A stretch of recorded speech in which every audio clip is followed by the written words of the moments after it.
La aparición de Europa en el mapa americano y de América en el europeo produjo a ambos lados del océano las mismas incertidumbres y creó los mismos interrogantes. Uno de ellos, quizás el más decisivo, se refiere a la naturaleza del otro. Esta diferencia es el germen de toda conquista, y sobre ella se edificó un mundo lleno de contradicciones que intentó resolver sus tensiones con interminables improvisaciones. Resultó ser que el otro nunca fue el mismo. Naturaleza y cultura, adelantados y atrasados, corregidores e incorregibles, capitanes y decapitados, jesuitas y chamanes, encomenderos y mitayos, idólatras y doctrineros, siervos, caciques, curacas, cabildantes, tributarios, recaudadores, mestizos, mulatos, esclavos. La hora de los héroes había terminado. La derrota militar de los pueblos originarios daba lugar a una contienda más desproporcionada.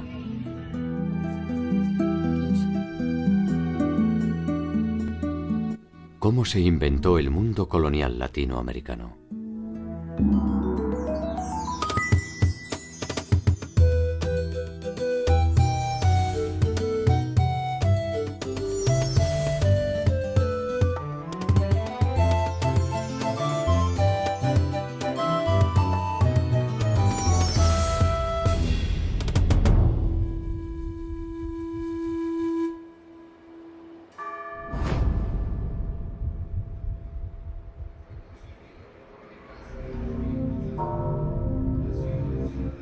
El 13 de agosto de 1521, con la caída de Tenochtitlan del Imperio Mexica, se inició la segunda fase de la conquista del territorio latinoamericano.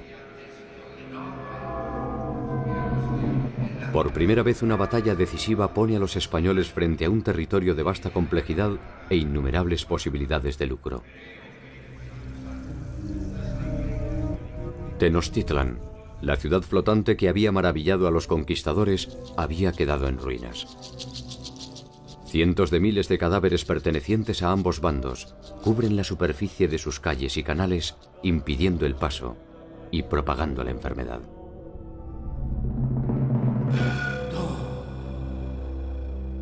Los mexicas habían estado sitiados 3 meses sin agua potable, sin alimentos, y entonces lo único que querían era huir de la ciudad.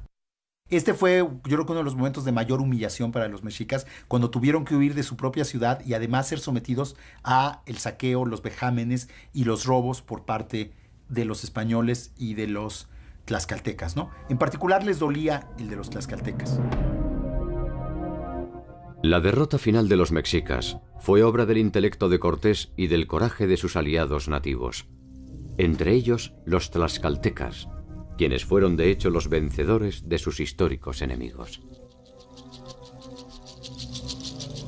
Después de la conquista española, de la derrota de los mexicas, se puede decir que en realidad, pues, la mayoría de los indígenas no se consideraban conquistados, porque de hecho ellos habían sido aliados de los conquistadores, y las estructuras políticas de la mayoría de los pueblos indígenas seguían básicamente intactos. Seguían teniendo los mismos gobernantes, que ahora eran aliados de los españoles, seguían teniendo la misma organización social, seguían funcionando básicamente de la misma manera. Los tlaxcaltecas se habían liberado del yugo mexica y pueden reclamar su porción del triunfo. Cortés supo honrar los compromisos asumidos con sus aliados y con ello da un testimonio cabal de las ventajas de la sumisión a Carlos V.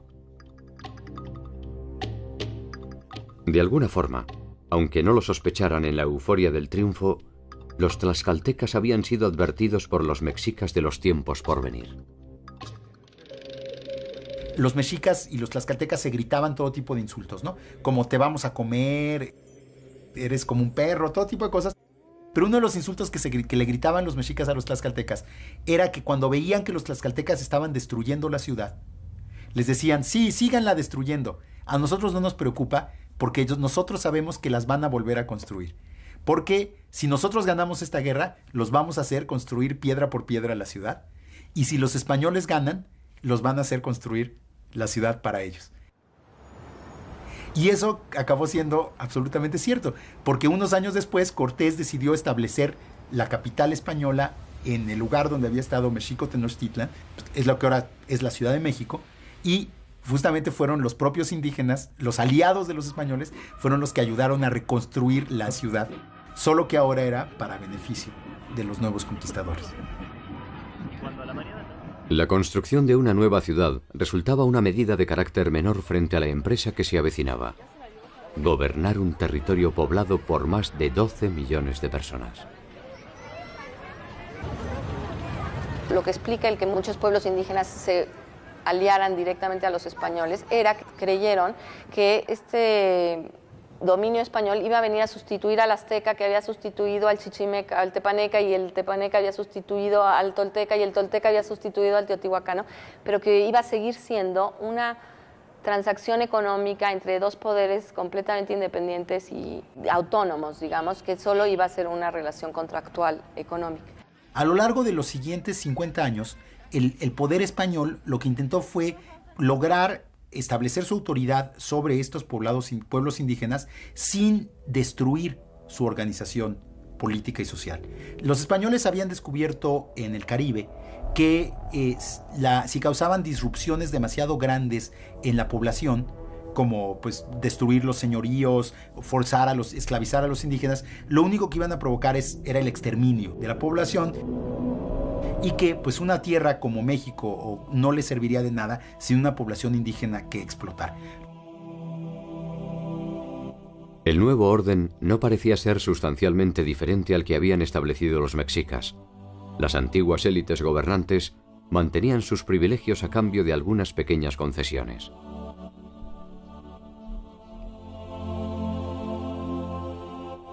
Incluso la nueva religión parecía ofrecer una relación más sosegada que la que había impuesto la última etapa del gobierno mexica con el incremento de sus prácticas sacrificiales. En apariencia al menos, las condiciones tributarias solo cambiaban el destinatario de los bienes que se producían. A todas luces, el cambio de sumisión no parecía ser una oferta a desestimar. Yo creo que si los indígenas hubieran tenido plena conciencia de lo que implicaba el dominio español, la pérdida de su religión, la pérdida de sus costumbres, la pérdida de su lengua, incluso el trato peyorativo a sus instituciones, hubieran presentado mayor resistencia. Este dominio se manifiesta mediante la incorporación de los indígenas en calidad de vasallos de Carlos V. A partir de este nuevo estatus jurídico, se establece la obligación de tributar a la corona.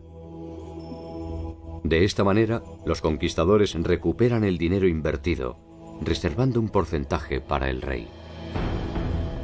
Bueno, hay que pensar que la conquista de América, si bien se hizo en nombre del rey, en realidad fue fundamentalmente financiada por los propios conquistadores.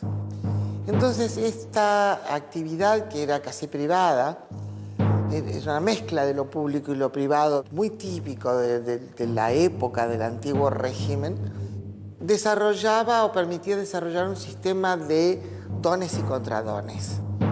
Por el hecho de haber realizado la conquista en nombre del rey, el rey estaba obligado a ofrecer ciertas mercedes.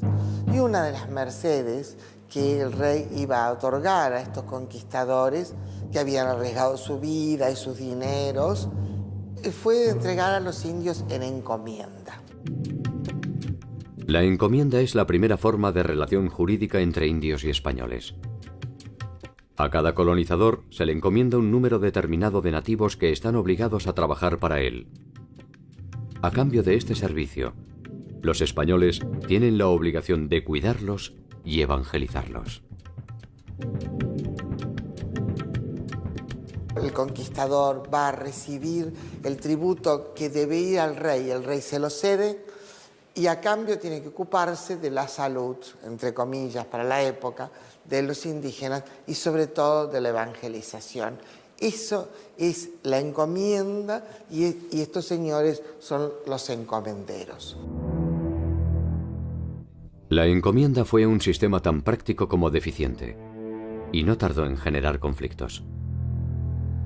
Los constantes abusos de los encomenderos sobre los indígenas provocaron protestas de los abusados y reacciones de las órdenes religiosas que presionaron a la corona para restringir las atribuciones de los encomenderos.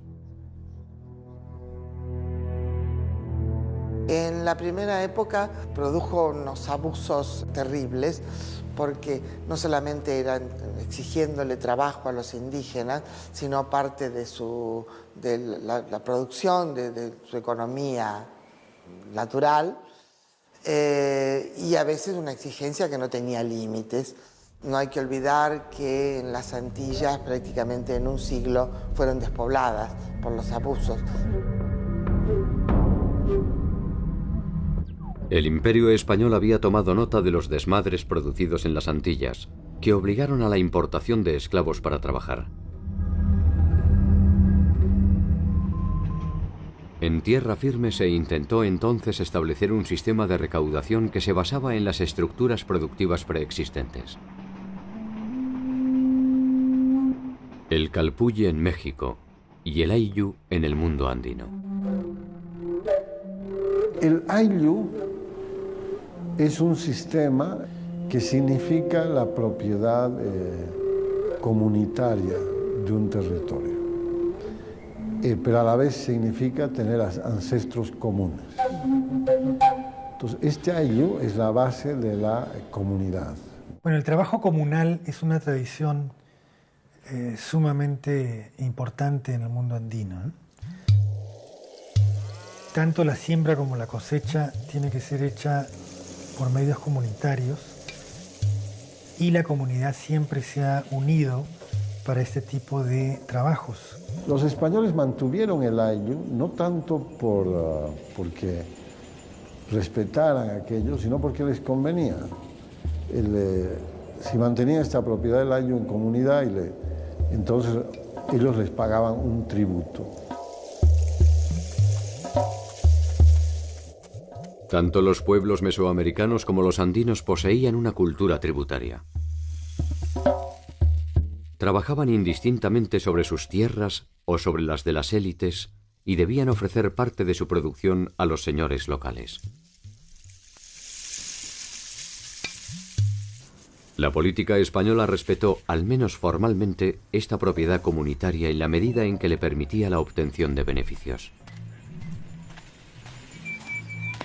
Es el sistema que se aplicaba en los incas, que el tributo que daban era en energía, tiempo de trabajo. El problema es que en los incas estaba regulado. En tanto, en la colonia había una explotación a veces indiscriminada. Nunca se habían enfrentado directamente como individuos al tributo. El Imperio español llegó y lo primero que quiso imponer es una tributación tú a tú, individuo con autoridad política. Y esto sí empezó a romper los lazos de solidaridad, de ayuda mutua que se tenían dentro de la colectividad, que se habían generado en la forma de producir el tributo anteriormente.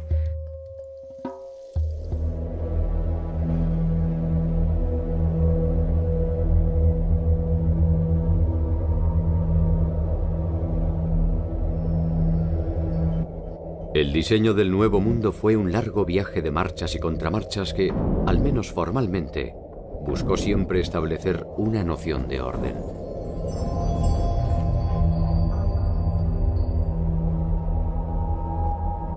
El territorio era una hoja en blanco sobre la que se podía trazar una cuadrícula perfecta. Cada uno de los solares, rigurosamente divididos por los conquistadores, eran entregados a los principales encomenderos que iniciarían así su lento y persistente camino hacia la formación de una nueva aristocracia.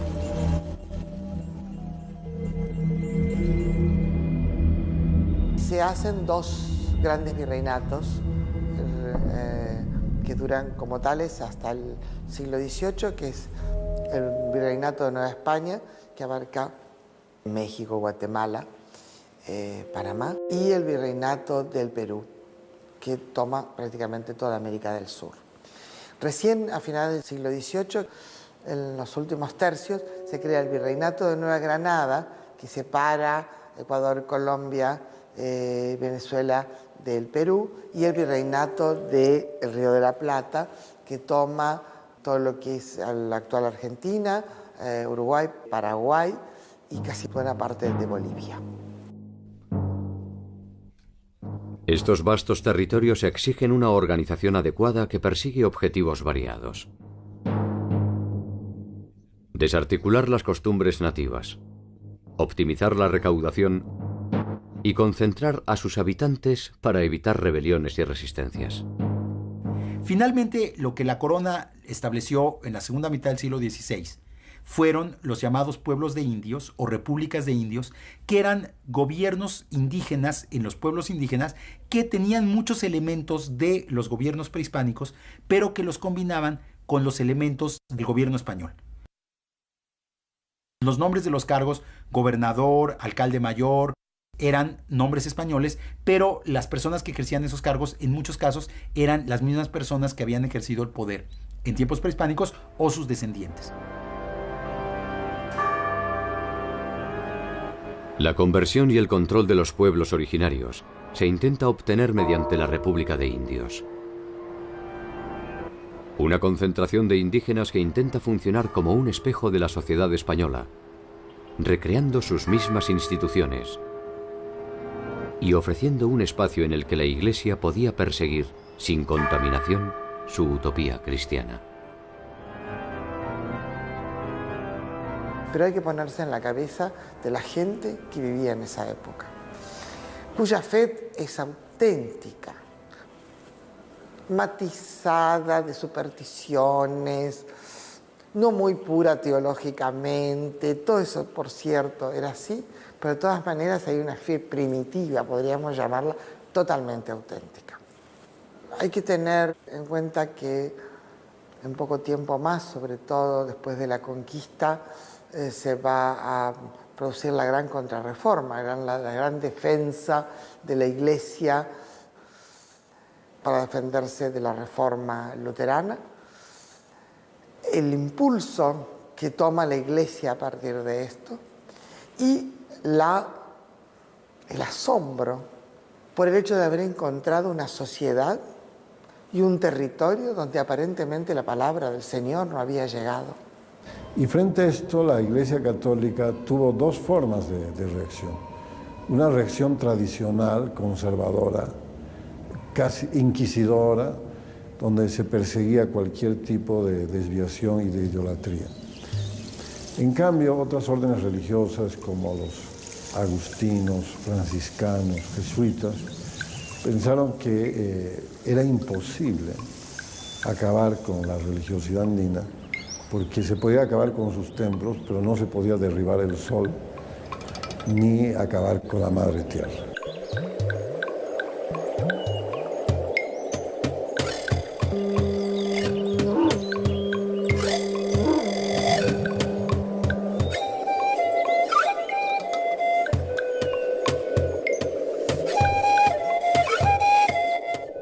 La llamada conquista espiritual produce sin dudas una desarticulación más extrema que las imposiciones de corte político o económico.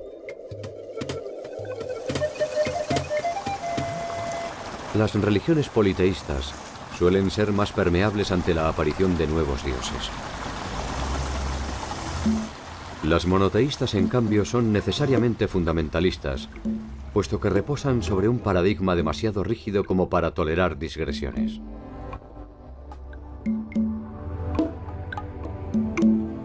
Podría decirse que la ciega voluntad puesta en el proceso de la evangelización responde más a una confirmación de la fe propia que un cuestionamiento de la ajena.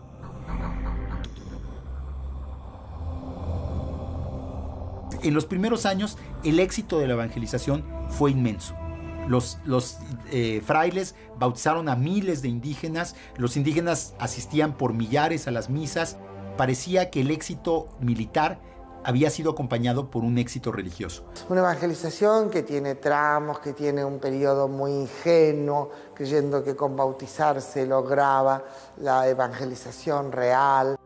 Después se dan cuenta que se necesita la catequesis, etcétera, que es necesario llevar cada vez más sacerdotes y más evangelizadores en general. y que es una tarea muy difícil y muy lenta, pero bueno, nunca se renuncie a esa tarea, nunca. Una vez terminada la resistencia militar, vino una resistencia cultural, mental.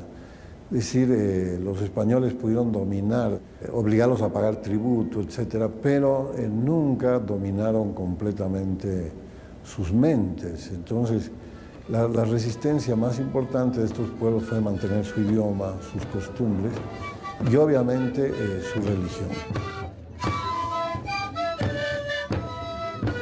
En los casos de las fiestas que los españoles imponen al poblador indígena para que estos la celebren, ocurre una cosa muy especial. Es que los pobladores andinos utilizaron el calendario español y católico y lo sobrepusieron a la propia celebración de sus propios rituales y siguieron pensando en que estaban celebrando sus propias creencias, adorando a sus propias deidades, a pesar que estuvieran bajo el nombre y la denominación de un santo español o de una virgen, como se los exigían los evangelizadores de la colonia. Con nombre del Padre, el Hijo y Espíritu Santo. Amén. Esta familia, Tatsmanchila, Baraca Chachila, Chuchula Chachila, Velapaita Chachila. Dulce María. Los pueblos indígenas tuvieron resistencia al cambio y lo más difícil para adaptarse es lo ideológico, ¿no? Entonces ellos de alguna manera tomaron cosas del catolicismo y de la nueva prédica evangelizadora que les hacían los sacerdotes y de alguna manera supieron reconocer algunas cosas que su propia religión les proveía y hicieron una bellísima integración de conceptos antiguos con conceptos modernos. En algunos casos cambiaron los nombres, pero en esencia se seguía manteniendo el culto, por ejemplo, a las deidades protectoras de la agricultura, a las deidades protectoras de las clases menos protegidas, a la veneración de fuerzas naturales que les eran importantísimas para su vida cotidiana, como la lluvia, la vegetación, la regeneración de las plantas, etc.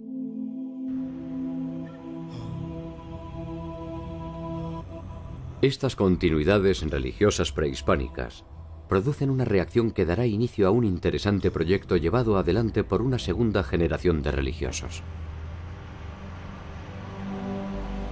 Los frailes que ya conocían más a fondo la cultura indígena, que ya hablaban las lenguas indígenas, se empezaron a dar cuenta que si bien los indígenas iban a misa y si bien los indígenas le rendían culto a Santiago, a la Virgen y a los santos patronos que tenían en sus pueblos de indios, eso no significaba que hubieran abandonado otros aspectos muy importantes de sus religiones prehispánicas. Esta segunda generación de religiosos realizaron un proyecto muy interesante desde un punto de vista antropológico, de estudiar las culturas indígenas para poder conocer a fondo cuáles eran los elementos que habían sobrevivido de ellas en la nueva religión católica. Esto da origen a una serie de obras memorables entre las que destacan La historia de las Indias de Nueva España, de Fray Diego Durán.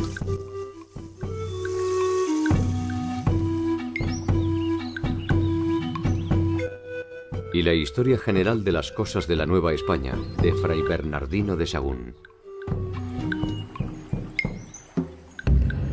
Gracias a estas obras es posible conocer gran parte de la cultura, las creencias y las formas de organización de los pueblos originarios.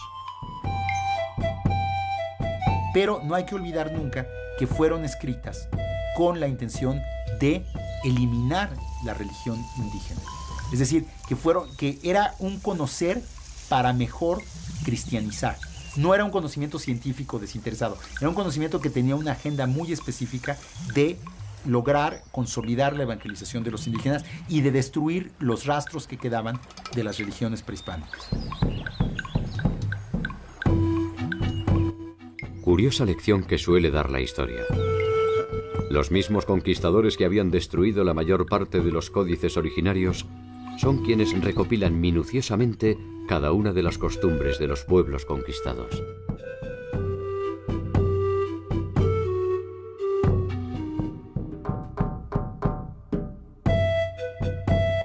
Tanto Sahagún como Durán persiguen objetivos específicos. Entender para destruir. Sin embargo, en ocasiones sus crónicas se abandonan a una contemplación que ofrece una visión distintiva de los vencidos.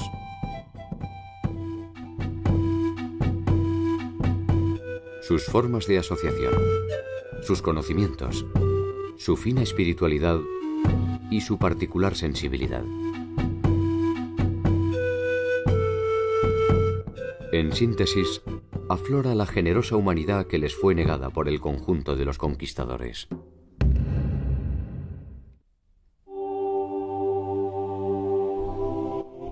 Tanto la corona española como la portuguesa intentaron establecer un modelo teórico de sociedad. La realidad no tardó en manifestarse sobre esta construcción fanática y, si se quiere, ingenua. Los límites estrictos entre la República de Indios y la de españoles se hicieron difusos. Las intenciones por preservar a los indígenas fracasaron. Las pasiones y ambiciones humanas comenzaron a establecer fugas. Pequeñas grietas que la legislación no podía contener. Todo está estructurado en las llamadas dos grandes repúblicas, la República Española y la República de Indios. Todo lo que está en el medio tiene un vacío legal por un lado, pero a su vez la posibilidad de meterse en aquel conjunto de jurídico que más le convenga. En ese medio se produce una fusión entre los grupos sociales que derrumbará la pureza del proyecto original. Un resultado previsible era la unión de un español con una india, que daba origen a un mestizo. Las hijas mestizas son casadas con españoles importantes, con lo cual rápidamente esa gota de sangre queda dando vuelta en el mestizaje biológico, pero se pierde en el mestizaje cultural y sobre todo en la categorización. Pasan a ser categorizados como españoles, ¿no? Es muy interesante ese proceso, cómo se va dando, porque el mestizaje no se detiene nunca. Pero las leyes siempre miran para otro lado. Poco tiempo después, la condición de mestizo resulta insuficiente para clasificar al conjunto de la sociedad.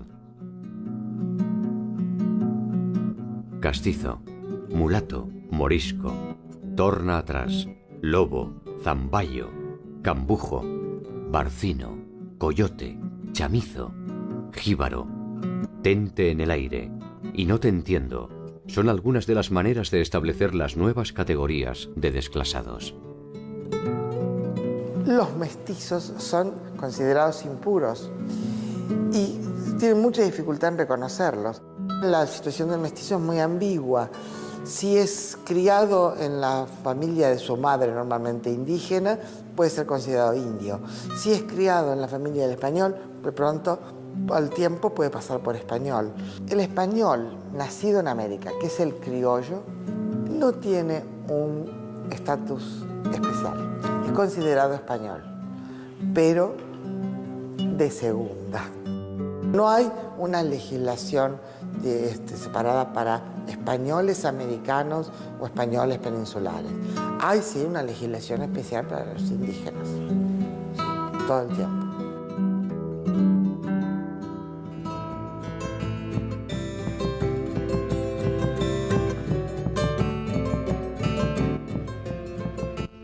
Hacia finales del 1500, el mundo prehispánico está virtualmente desaparecido.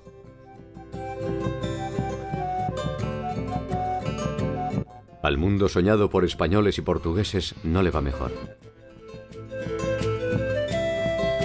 No es más que un conglomerado de leyes y resoluciones que intenta disfrazar de armonía las contradicciones que se multiplican.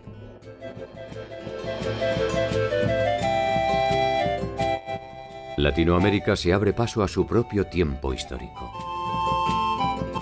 Una versión distintiva, original y profundamente desgarradora se precipita sobre toda la extensión continental.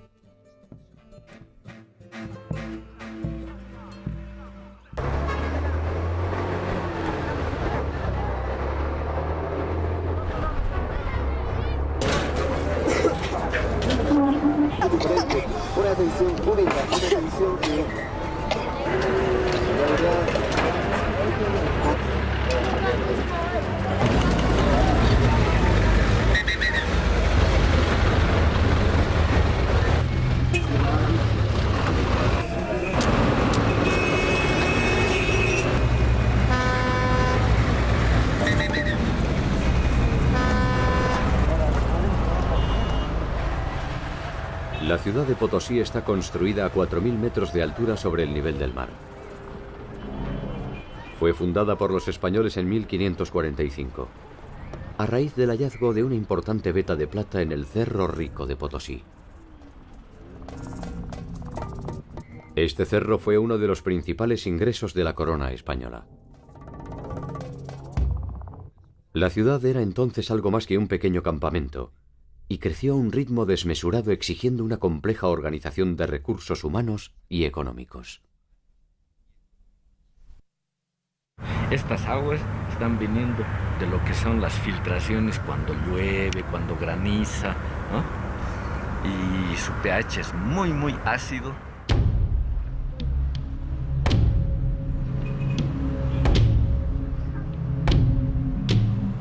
La plata se producía en el Cerro Rico de Potosí, se procesaba en ingenios que estaban situados en la villa.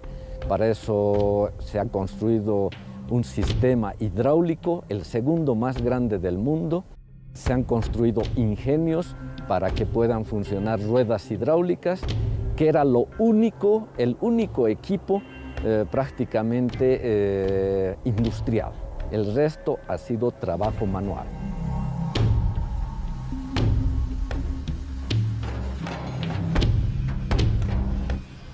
La mina se mantiene activa en la actualidad y si bien los tiempos han cambiado y la tecnología ha optimizado la explotación, una primera mirada se convierte en un viaje al pasado.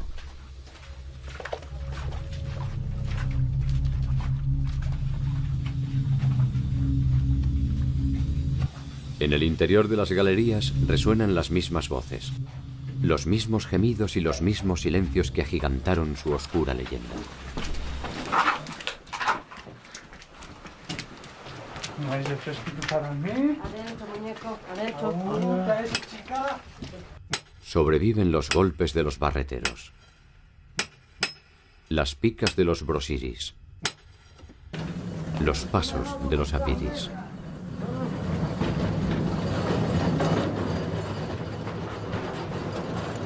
Durante el Imperio Inca, la población estaba obligada a realizar turnos de trabajo obligatorio para beneficio de los curacas locales que representaban al incario.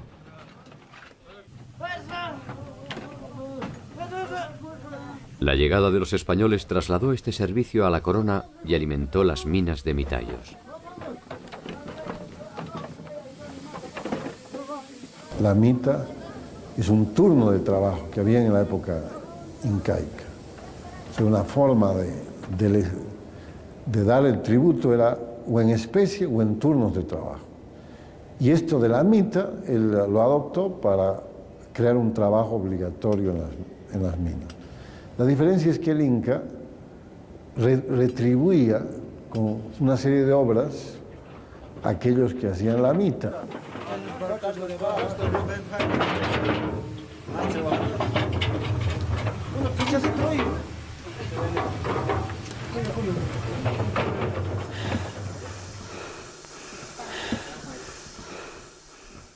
$4.500 mitayos trabajaban durante una semana ininterrumpida en el interior de las minas. Al finalizar, tenían 2 semanas de descanso. Durante esas 2 semanas de descanso, esta gente se alquilaba. El mitayo se volvía minga.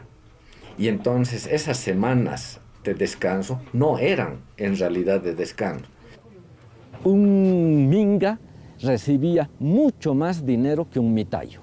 Y de ahí era que más o menos podía tener algún beneficio que le dé alguna ganancia a su estada en Potosí.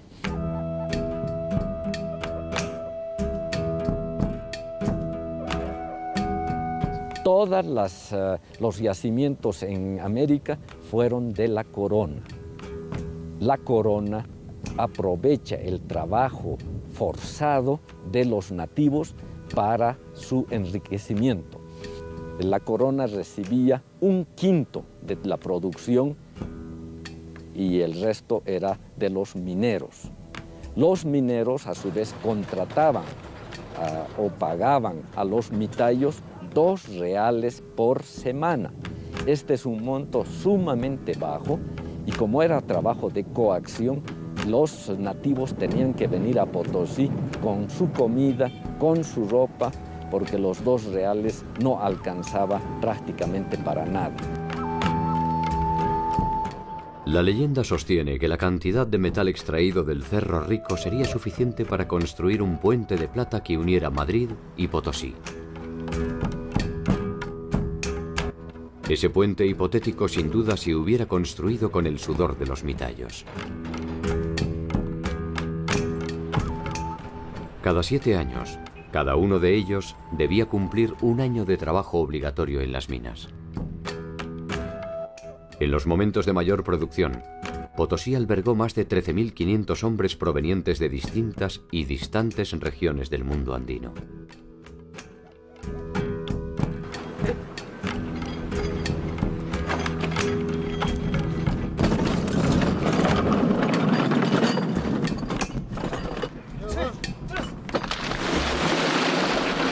Este cerro ha contribuido con más o menos 40.000 toneladas de plata que han ido a parar a países de afuera. Parte de esa plata obviamente ha servido para fundar o tener una ciudad a estas alturas, a 4.000 metros de altura prácticamente, y que haya sido reconocida por la UNESCO como Patrimonio de la Humanidad.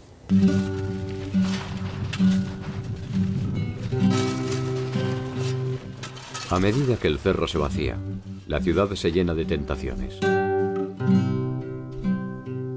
Los mitayos viven en las parroquias de los suburbios, muchos de ellos lejos de sus familias, juntando uno tras otro los reales que les permitirán, además, pagar el tributo que les exige el rey por la gracia de haber sido descubiertos.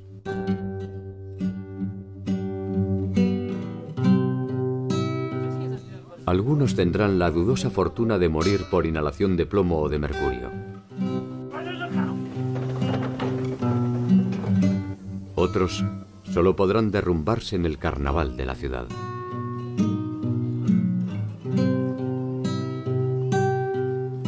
Una ciudad que tiene dinero siempre es atractiva, por más que la gente no logre alcanzar sus objetivos. Uno prefiere vivir en una ciudad atractiva, donde hay comercio, donde habían muchas festividades, se festejaba mucho, se tomaba mucho y no querían regresar ya a sus años. Entonces empieza a haber un despoblamiento de las provincias mitarias.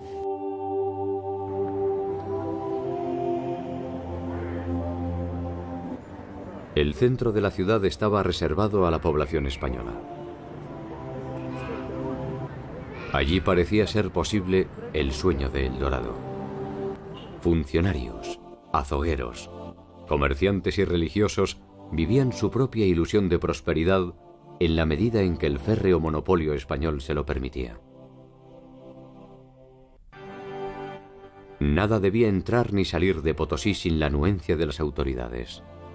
La corona quería controlar que la mayor cantidad de plata salga en forma de barras o de rieles o en forma de moneda acuñada. Hay que tener en cuenta que había solo un puerto de España con el que se podía comerciar, que era al principio Sevilla, después pasó a ser Cádiz. Ni siquiera se podía comerciar con otros puertos españoles. Y estaba todo el sistema de galeones que venían una vez por año, tenían que enviarlos con custodia, con barcos armados por los ataques de los piratas. Esas flotas llegaban o a Veracruz, en México, el Virreinato de Nueva España, o a Portobelo, en Panamá, para el caso de América del Sur. Ahí tenían que atravesar el istmo por tierra, volver a embarcar y otra vez un monopolio. El único puerto habilitado era Lima. El circuito inverso se originaba en Potosí. La plata extraída se trasladaba en caravanas de llamas hasta San Marcos de Arica. Desde Arica se trasladaba al puerto de Lima. En Lima se juntaban con las producciones de otros lugares, también del Perú, y se cargaban a galeones hasta Panamá. Nuevamente, por mulos, caballos o cualquier fuerza animal, se llevaba a Porto Bello. Y de Porto Bello a La Habana, Cuba, donde finalmente se hacía el carguío de la plata mexicana, la plata peruana, la plata potosina. De La Habana salían los galeones 2 veces al año y llevaban la plata hasta Cádiz, de Cádiz a Sevilla, y en Sevilla esperaban los mercaderes, esperaban todos los que cobraban por haber dado el dinero para el trabajo en las minas en América. Comerciar una vez por año era absolutamente complicado, ¿no? Y porque era complicada después la red en la cual había que producir la distribución de mercaderías. De alguna manera vienen muchos más barcos, con permiso, sin permiso, legal o ilegalmente. Hay mucho comercio de contrabando. El contrabando es la manera de sortear la restricción de la corona y también la forma más aceitada de movilidad social. Mulas, tejidos, carnes, esclavos y objetos suntuarios llegan a Potosí provenientes de Brasil y Buenos Aires. De Potosí siempre sale lo mismo: plata para la corona o plata para los dueños de las minas y los funcionarios. Se estima que por lo menos 1/3 de la plata extraída elude el control de la corona y se utiliza para poner en marcha el comercio ilegal. Comienzo del siglo XVII, hubo virreyes en Perú absolutamente entremezclados en contrabando, terriblemente mezclados, usando, por supuesto, firmas que los representaban, ¿no? Las autoridades de Buenos Aires también totalmente mezcladas con el contrabando, a pesar de que eran los que obligados a combatirlo. El tránsito hacia una economía mercantil se produce sin reparar en los caídos. La invasión europea modifica irreversiblemente el orden político y social. El repliegue de los pueblos originarios se tensiona entre la necesidad de mantenerse dentro del nuevo esquema y conservar de alguna forma la tradición que les da sustento. Los pueblos de indios y las reducciones concentran a la población. El control de estas unidades se establece por medio de prebendas y compra de voluntades. Los viejos lazos de relación de los pueblos se fueron perdiendo, hasta casi desaparecer. La supervivencia física también se vio repentinamente amenazada. Lo que sí debilitó seriamente a la sociedad indígena fueron las epidemias a todo lo largo del siglo XVI y principios del siglo XVII. Empezando por la epidemia de viruela durante la conquista, en los años 30, sobre todo en los años 40, hubo otra oleada de epidemias muy brutales, y en los años 70 del siglo XVI hubo una tercera oleada de epidemias.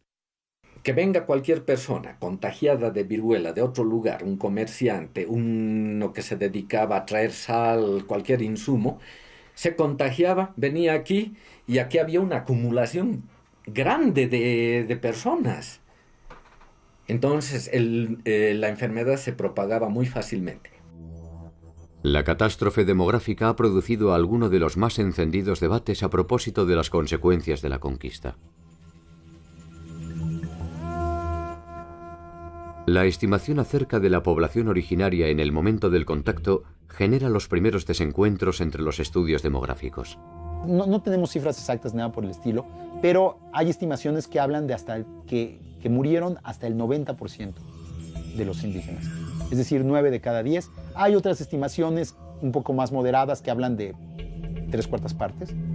que igual es muchísimo. Ha sido bastante común darle más peso a las enfermedades, ¿no?, en la catástrofe, que oscila además sobre una base de 20 millones a una base de 5 millones de indígenas en el momento de la conquista, con lo cual la dimensión de la catástrofe también varía de acuerdo a las variables que los demógrafos estén tomando. Se dice que en Potosí, de acuerdo a Galeano, por ejemplo, que hayan muerto 8 millones de personas. Eso significaría que la mitad de la población que tuvo América vino a morir a Potosí, y esa es una exageración, ¿ya?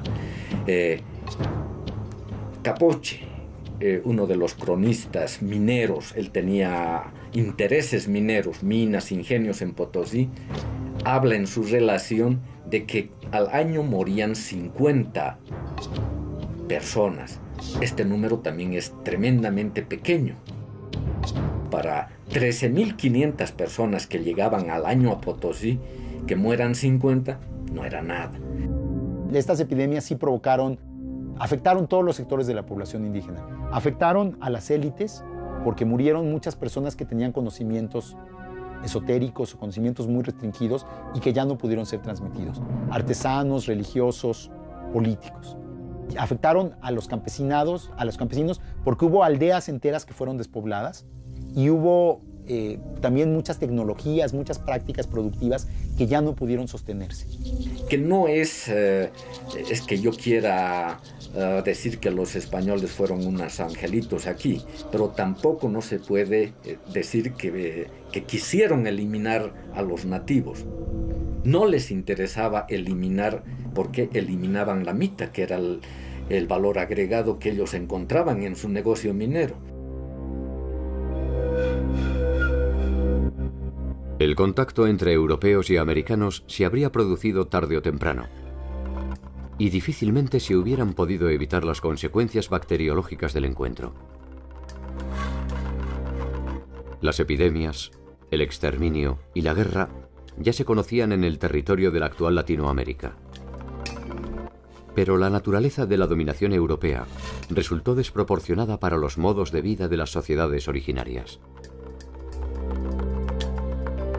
Abandonados por sus dioses y por sus gobernantes, las responsabilidades colectivas se tornaron individuales y nuevas formas de morir se hicieron presentes en el horizonte.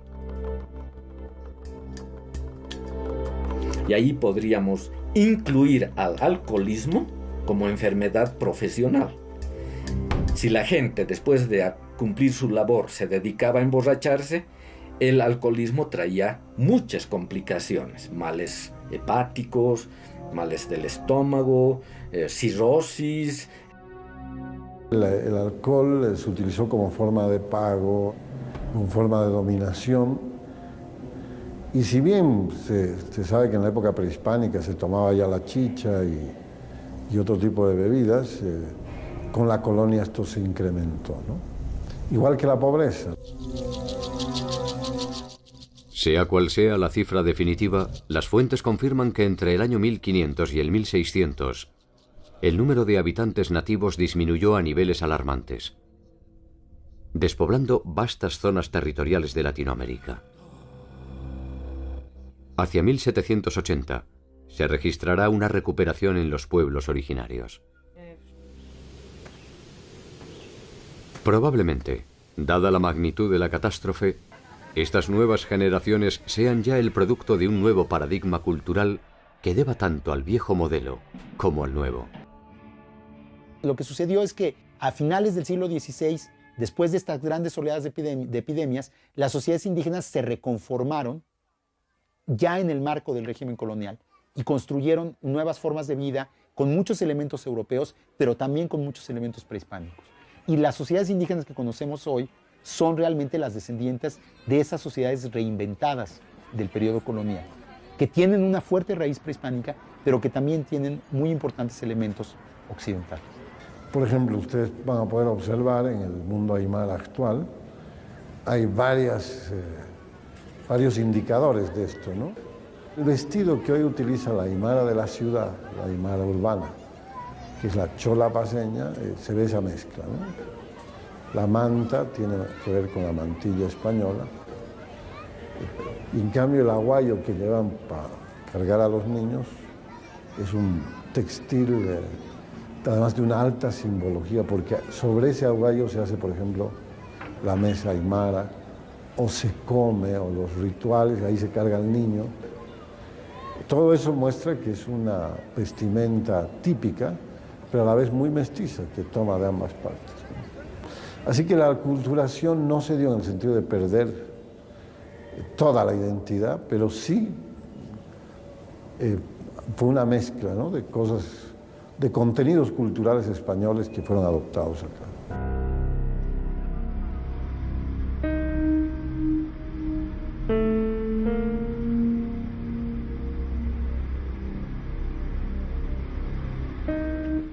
Ninguno de los mundos que se encontraron era perfecto. Y los eufemismos para denominar el evento desnudan necesariamente sus intencionalidades. La sociedad que se proyectó para Latinoamérica encontró finalmente sus propios carriles para procesar las tensiones de la puja de intereses y pasiones. Y la otra desapareció definitivamente. El análisis de los hechos nos enfrenta a una disyuntiva tal vez imposible. Intentar recuperar el mundo originario o aceptar lo que somos hoy en día. Quizás ambos modelos no sean más que una utopía inútil. Quizás solo seamos testigos mudos de un devenir irreversible, que no es más que el saldo resultante entre nuestras voluntades y nuestras omisiones.